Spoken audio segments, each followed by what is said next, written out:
In today's episode, we go through 6 tips to help you preach sermons without notes. Preaching without notes can be really scary, but the advantages are huge. We hope this conversation helps you reach more people and grow. This is the Reach Right Podcast. Well, hey guys, welcome to the Reach Right Podcast, episode number 55. I am your host, Thomas Costello, and with me, as always, is my co-host, Ian Hyatt. What's up, Thomas? Or I should say aloha.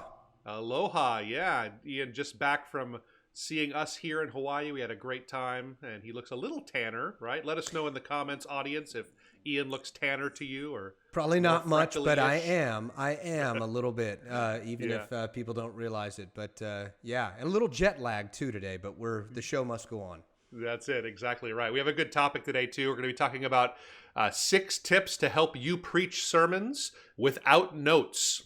This is something that I hear from a lot of pastors that is a goal of theirs, is to move away from doing notes and having notes in everything that they do.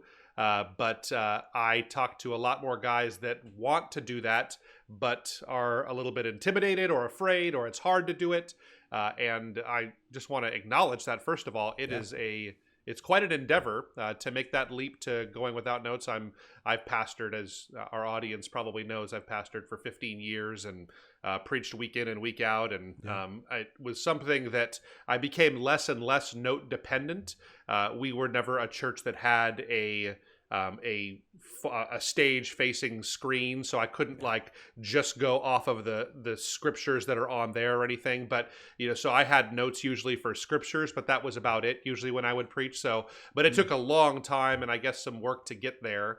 But I don't know. I hear a lot of guys. Have you heard this? That people, there's kind of a desire to preach at least less reliant on notes, if not no notes at all. Yeah. Is that something you hear? Absolutely, I hear that. And again, even though I consult with pastors mostly on technology and marketing and all of those things, but yeah, it comes up all the time because we talk about how to get sermons online effectively, and we ask pastors about their preaching style and their approach, because that's relevant for how we help them online and with websites and stuff. So yeah, absolutely. And as you know, and many others maybe don't know, I did pastor as well, and though I have not preached as much as you, and I was not an every Sunday pastor, or almost every Sunday, because I was not a senior pastor, I still definitely I've preached more than I can count on both hands. So so I've had a little bit of experience with it. So yeah, absolutely. Let's talk, I guess, for a second, just to start out before we get into the tips. I guess what is the reason for this? Would you say? I have a couple of ideas, but I guess I'll just lead out that I feel like without having notes up there, it just makes you able to engage with your audience better. Like having that kind of a connection, that you're not reading something from them. Now, I'm not necessarily against reading. Like Charles Spurgeon famously read all of his messages word for word, and that's just the way that they did things. But I feel like there's just a better way to connect. And I guess the example I use, and I'll say this too, is that I think that there's some value even in your worship team, maybe getting to a place where they are not using their music in front of them or chord charts or those things. I've seen a lot of worship teams move away from that, and I know that's a huge undertaking too. But if you think about it, like you go to your favorite concert, I know you're a Metallica fan, right, Ian? Have you seen them in concert before? Oh yeah, for sure. Yeah. So I bet you that Lars on the drums and the whole crew, I bet they don't have notes in front of them, right? They're not like he's not up there looking at his words and kind of then singing it out, right? And as much as their tickets cost, I would be a little disappointed if they did. If they couldn't get it around to memorizing. And I know it's different when you're relying on volunteers and having an expectation of that. But as the leaders of churches, I think if we're pastors or we're given that privilege of bringing the word of God, I think that it's not a sin. There's nothing wrong with using notes, but I think if our goal is to engage with people and teach the word, and if we can even be incrementally better at doing that, if we can be incrementally better at sharing and engaging with people by making a little change like this, it might be something worth pursuing. So what do you have to add to the value of it? To add to that, I think that's good. And I think to add to that, it makes the pastor come off as more natural, I think, more conversational, more relatable. And I think that whenever I hear feedback from people about like my pastor's messages, they really say, I really felt like he helped me know how to apply it to myself. And or I hear things like down to earth, or just more practical, all of those things. So I think it leads into some of that, as well. Yeah, absolutely. No, so I think it's a good endeavor that if it's something you're interested in, it might be something to pursue. And that's why we have these tips to help you get to that place. It may be something that helps you. So I'll start off, I guess. The first tip is know your sermon. Don't memorize your sermon. So that's number one. And what we mean by this is that like it's one thing to memorize a speech, and that would be so hard to do week in and week out, to get up there and to have a word for word speech memorized, kind of like you're back when you did, maybe if you were in a speech club in high school, or you were reciting a poem. If you had to recite thousands of words in a sermon, oh my goodness, that would be next to impossible to do that week in and week out with a sermon. So what we say with this is it's important that you know what your sermon actually is and what it's about, that you would actually internalize it. I know for me, one way that I did this is I would start early in the week and I would start to try to apply the main point of the sermon throughout my entire week. So, just whatever I was preaching, usually I was kind of preaching it myself, and trying to correct some of the behaviors that I need to correct in my life, and trying to internalize it and really live it out for a week. It helps me to deliver a message. So knowing it is really important. What do you have to add? Yeah. And I think it's funny you mentioned that. You made me remember that time that at the last church you pastored up in Madison, when we were coming to go visit you guys there, you had invited me to preach, and I had not preached maybe, it was well over a year or so before that, since the last time I had preached, or maybe even a little bit longer. And I remember I was just like, oh my gosh, I need to memorize this. I was so afraid of like being rusty and having to go back to the notes. I felt like I had to memorize the whole thing. And when I started trying to do that, I realized it was just almost I say this, if a pastor out there is listening and they memorize the whole thing and they deliver it naturally, then more power to them. But I felt like it was making me insane trying that.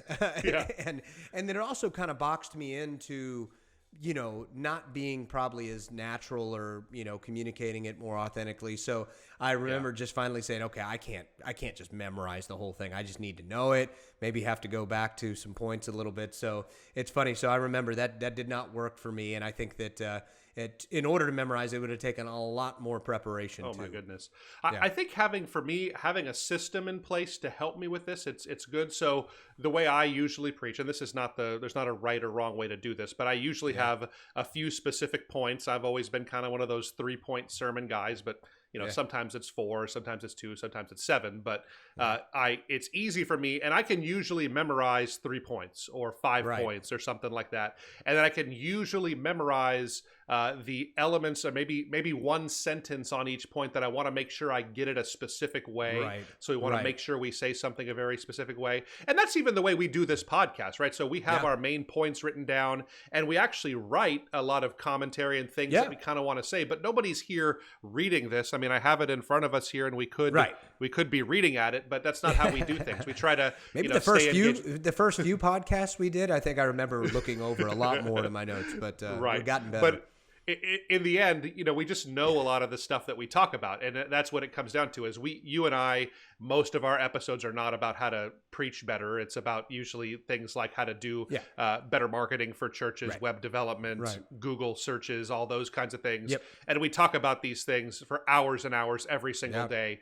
We know it. We don't need to memorize the exact words we want to say, because when we're speaking from the heart, as long as we have the points, we can usually get through it. So same thing goes for sermons. Know the word, know what you're teaching, internalize it, and usually it's easier to be able to preach that sermon without trying to memorize it. Yeah, that's good. But one of the things that is effective to do, and that's a good segue into our next point here, is to write it out. So even though not memorizing the whole thing, writing it out is really effective. I thought of a couple of things that was funny. I remember in college, I took public speaking. And I remember one of the most effective things that I was taught by my professor there was to write out your speech, write it out totally, fully, write it out because that helps you memorize it. Right. So I think, so we're saying, you don't have to memorize the whole thing, but you do need to remember, obviously, the main portion of it. So writing it out kind of helps you ingrain that, into your mind. And so it's funny. I also think of pastors that I sometimes connect with that don't write out their messages. And most of the time, this is the pastor that says, if I ask a pastor, hey, do you preach in series, or are you topical, or if it's a mainline church, are you in the lectionary?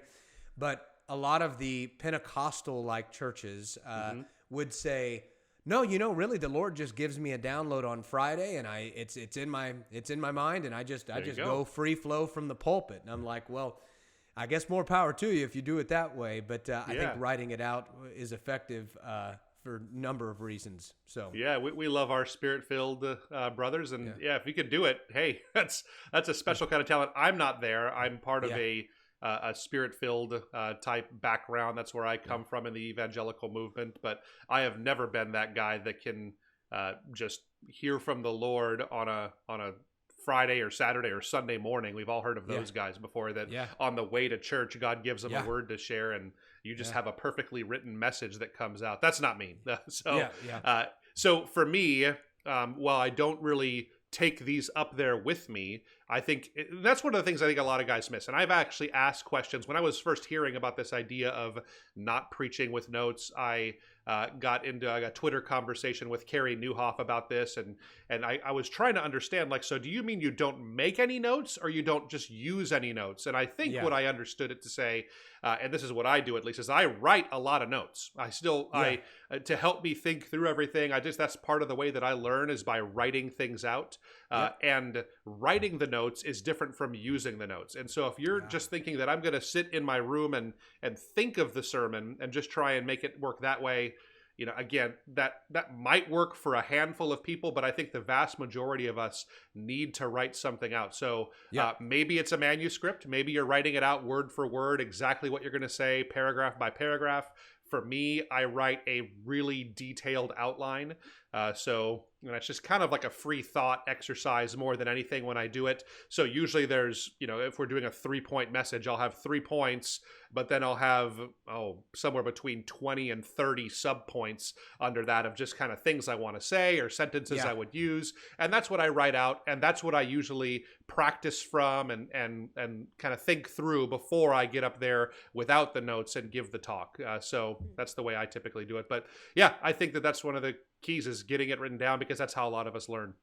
Yeah, that's a good one. Awesome. Why don't you tackle the next one? Yep. Next one is focus on stories. Focus on stories. I think this is good because what I've found is that it's easy to tell a story even without trying to memorize it. Stories are things that we have this way that we just kind of connect with our hearts. And the same reason why stories are great in sermons is because it'll help your audience remember it. It actually makes it easier for you to remember it. And we all know that Jesus taught in parables. That's something that he was famous for and almost unique with, in a way. That wasn't a totally common way of teaching back then, but he taught with stories, and it was for making his audience remember it. But I know, just as a pastor, I don't have to write out an entire story. I can just remember this. Hey, tell the story of the time when my son got lost at the pumpkin patch. And I don't have to write that whole thing out, because I remember, I connect with the day that it happened, the emotion that I was feeling, the fear we had in our hearts. And if that's the illustration that makes sense in the sermon, which I think all sermons should have stories. If we're going to do it like Jesus, you should include stories. So telling stories, I think it just makes it much easier to remember your talk that way. Yeah, I totally agree. And that's something that my pastor is great at now. As you know, we've mentioned before, I'm a part of a very large, mega-sized church and part of the draw of my church is our pastors preaching. I mean, we're told that all the time. That was one of the things that, one of the many reasons why the Lord led me to my church. Great preaching, but at the same time, he does great storytelling. But also, one of the things that I realize is that stories, my pastor could be a little long-winded, right? So there's times where I think if everyone drifts during a message at some point. Sure. Maybe there's not people that write percentage. it out and read a manuscript. Those that, that do that, they don't. But I mean, someone listening. Oh, as a listener, sermon, as a listener sure. to the sermon, I think everyone always drifts. You might have a rare breed of someone who's just totally tuned in the whole time. But I think everyone drifts a little bit. But anytime, getting back to my pastor being a little long-winded, sometimes I can drift. But anytime he starts telling a story, I'm always focused. I really, and just everyone wants to hear stories. And I think when you think about that unchurched person or maybe that person that's new to the faith, they're going to relate a lot more to stories than just getting biblical verses thrown at them. We want Bible verses, and obviously that's should be a part of every sermon. But at the same time, stories, I think, make someone know how to relate and apply it to themselves. So I love storytelling. It's when you and I used to pastor together, and you were my senior pastor. You taught me that, and that was something that you were very good at, and it came kind of natural for me too, just because I think that it's easier too. I think for your message, wouldn't you say? I mean, if you can tell more stories, that's not something that you have to memorize. It's just something that's already there. I mean, it's a triple win in my book. So it's easy for me to memorize. It's easy for your people to remember it. And Jesus did it. So it's something that I think it's a triple win in my book. You can't go wrong with stories. There you go. Awesome. Well, I'll get the next one here, which is practice on camera with notes. Yeah. So practice on camera with notes. I'll say that it's, that's might be kind of new. And I think that this is something that we're seeing a little bit more of having come out of the pandemic. Because during the pandemic, that was something that was new for a lot of pastors. They started recording their messages every week on video. Right. So I think this is something that most pastors now, even at smaller churches, that maybe don't have big production in media, they can do. Is that and I would say this back in the day when I was preaching more, this wasn't something that I did. It's something, as a matter of fact, me being in Hawaii, I just saw you preach in person for the first time in a long time, and it was something that you did, and it was even a little bit new for you, but you were saying, hey, this was interesting, but it helped me, right? Yeah, it was a little bit weird for me, because at the church I was preaching at this last week, we recorded on a Tuesday, we air the message, the recording, on a Sunday morning, and then you preach it live on Sunday night. So for me to be watching the message that I'm about to preach published on social media before I ever preach it, it was a little bit strange for me, but it was actually helpful. It was a good way for me to prep. But so I'll kind of give my 2 cents on this, because this is something that I've done. I've been always a practicer. That's something that I think at times in my life I didn't, and that's a habit that I grew into, is making sure you have a practice run. If you can do it in front of people, that's really helpful if you can. I don't know. That's something my pastor, as a matter of fact, he does that, and that's something that he swears by. And again, he will, at our church, we have several preaching pastors or teaching pastors. So he's not doing it in front of the entire staff, but he's doing it in front of others that I don't know everyone that he chooses each on a weekly basis to hear it. It's not definitely the whole staff, but he wants people to critique him, and he does it in front of people. And I think that's kind of when I heard that he did it that way, I was like, well, that's kind of interesting, and you're kind of opening yourself up there. And and it was funny. He used the example. He said, "Listen, even though I'm the senior pastor, you better give me feedback. I want to know if I suck. I want to know if I, did something wrong." And so that's funny. You made me think of that. Yeah, absolutely. It reminds me of preaching practicum, the class we used to take in Bible college, where you have to preach in front of your professors. And it was the first time I ever gave a message. And I remember just having them rail into me at the end of it. Wow. They just told me how monotone I was, and how boring the sermon was, and it broke my heart, but I don't know, made me better, I guess, at some point. So I think that I've been in the habit of practicing, and this might sound weird, but I do like a full practice exactly as I plan to deliver it. So when I would tell a joke, and I would, or something like that in the message, I would kind of do my own little fake chuckle right then, just because I know everybody's going to be laughing. If I have like a call and response, or I'm asking a question of the audience, I'll shout out what the audience might say and then kind of laugh at their response. And I'll do fake banter even. So I'm nuts, I guess. That's just how I do things. But doing it on video, I think, has been really helpful to be able to practice on camera. You can actually get a feel for what you're doing, and actually that goes pretty well with the next one. We can kind of just jump ahead to that. Don't just practice on camera with notes, but the next one is watch it back before you preach. So it's a good lead into this. So this is painful for a lot of people, right? Is watching yourself preach or seeing yourself on camera, or if you've never heard yourself preach, everybody dislikes the way that they sound on audio, because at least men I've found do, because we usually find that our voices in reality are much higher pitched than what we hear in our own heads. So when we hear ourselves on radio or on audio, it's just like, oh my gosh, is that really how I sound? I don't sound that way at all to myself there. So but getting in that habit of watching it back before you get up there to do the talk, it'll really help you to do that. And sometimes it's a couple of times. So I don't know if you're in the car, it might be helpful if you've recorded yourself before you give your message to put it on and listen to it a time or two and say, hey, this, and it helps you think through, here's some things I did well, here's some things I want to improve on. But it helps you really kind of get to that point, not of memorizing it, but really understanding and being familiar with your talk before you get up there to give it. Yeah, I remember doing that very thing too whenever I was preaching, and I remember saying, "Oh my gosh, did I really say that?" And or did I sounded funny or annoying in some ways, and it helped me to correct that.